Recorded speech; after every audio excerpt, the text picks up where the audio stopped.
No TikTok at West Virginia. Shut it down. Get rid of it. Drake Toll of Locked On Big 12 is here. We call him Drake 12 here at the show. So is this just Rich Rod walking into his new job and already being the old man yelling at the sky? Does this make a difference? Does this mean West Virginia is serious in the Big 12, Drake? Like, what are we supposed to make of this? This is step one of West Virginia's national championship run. Might I have you?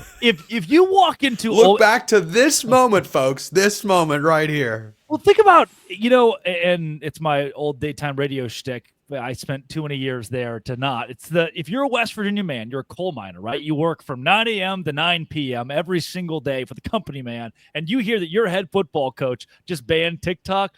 I tell you what, I like that right there. I want me some of that.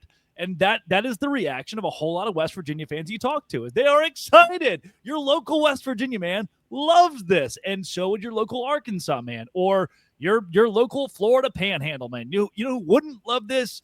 That kid who's been playing for Lane Kiffin for 3 years, or the kid who's been playing for Deion Sanders for 2 years in Colorado. There are people that would not enjoy this in programs across the country like USC. But at West Virginia, the fan base as a whole, here's what they need. I don't know if you knew this. I know you're not a big basketball guy. They missed March Madness. Whoa. And what's with the slander?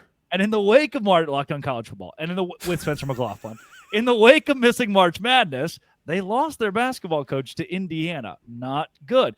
West Virginia, what these fans, I have learned, hosting Locked On Big 12, need is someone who represents the Mountaineer way, someone who represents the state. Neil Brown was this kind of funny, goofy uncle character. Not good. Darian DeVries turns out knew for the last couple months that he was going to leave West Virginia. That's probably not good. They need a native son. Rich Rodriguez was that guy.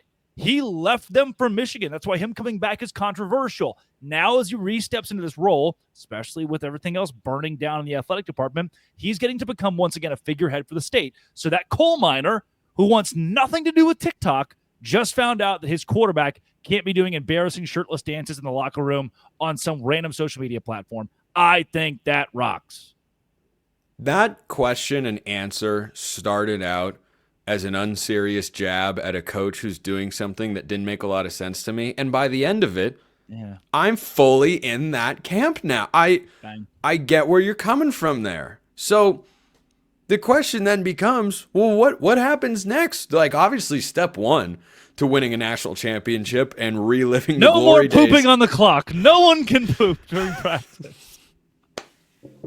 Is that what you mean? What do you mean? Why do I keep bringing you back on the show? Step two. If you didn't, just so we're clear, if you didn't work at this network, I would never speak to you. I would never speak to you in a million years. But alas, you do. So here we are. But what happens now? Like, is that just step one to endearing him to the fan base? Does he have to take another step to do that? Because I do think that makes a little bit of sense.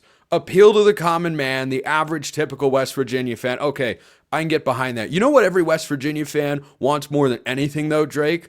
To win some freaking football games, and a lot of them. This is a Big 12 that's wide open year in and year out. There is no reason whatsoever West Virginia shouldn't expect to be towards the top of the conference at least once every 3 years, if not more frequently than that.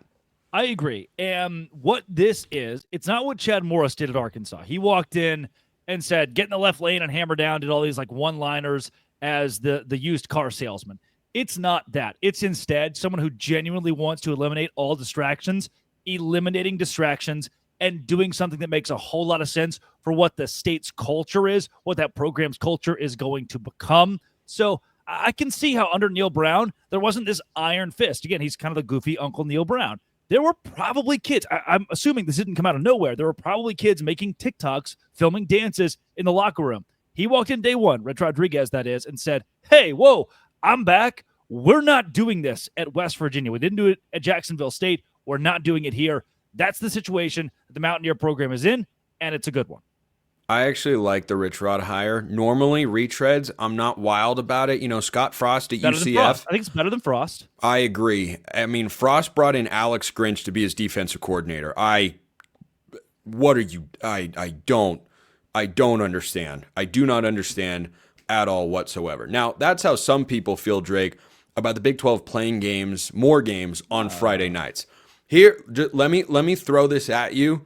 as to why I actually like it. I get why people say, well, they're scared of the SEC. Why are they doing this? Okay, you are not restricted in today's world of college football to playing games on one day because of the size of your conferences. So anything that you can do to increase television viewership for your games is inherently the right thing to do for your league. That's Brett Yormark's job, right? Is to get the most viewership, get the most money, and have the league in as strong a position as possible. I like this because I do think it will increase some viewership, or has the potential to do so for some college football games. I know the angle you've taken in the past about the high school football and how important that is in the state of Texas. I get it. You telling me no one's going to have the game up on their phone? You telling me the games always run at the exact same time? I mean, high school football games could be, 6, 7 o'clock Texas time. But then when they get home, oh, wait, you still got a game on TV because it's BYU and Utah, or someone is playing in that time zone and they're an hour behind. I just think that it makes sense. There was some blowback to it, and I think there's some logic to it. Maybe so. It's not something that I think will hurt the Big 12 overall, or to the point, won't hurt them to the point it needs to be nixed in 2 years and can never be done again. However, there were a few of these matchups, Arizona State, TCU, that could become big-time marquee matchups. And when the game is played on a big Friday night in the state of Texas, where the Big 12 has headquartered itself and created such a massive following, I mean, so many of your fans and your fan bases come from that state. Now, when those people are 7:30 kickoff local time, 7:30 kickoff at Amon G. Carter Stadium, and then your high school football game, you don't get home till 11:15. Maybe the end of the game is there, but the Big 12 doesn't want you watching the end of the game. The Big 12 wants you there to watch the entire game. I think this was BYU, SMU, who played on a Friday in Dallas last year. That was kind of the same vibe of you're going to have to pull your phone out and watch it and multitask if you want to see it. So if you're Brett Yormark, you're now asking fans to multitask on a Friday night where you don't usually know college football, where you're not programmed to watch college football. We reserve this holy day for big-time high school football, which is huge in states like West Virginia, Utah, and Texas. Florida, where UCF hails from, that's massive.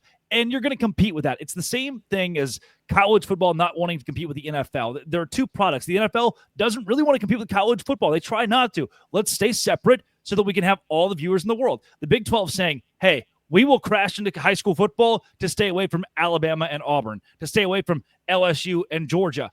Maybe that works, but I just don't know if the person watching LSU Georgia would have been watching Arizona State and TCU, even if it was a top 20 matchup.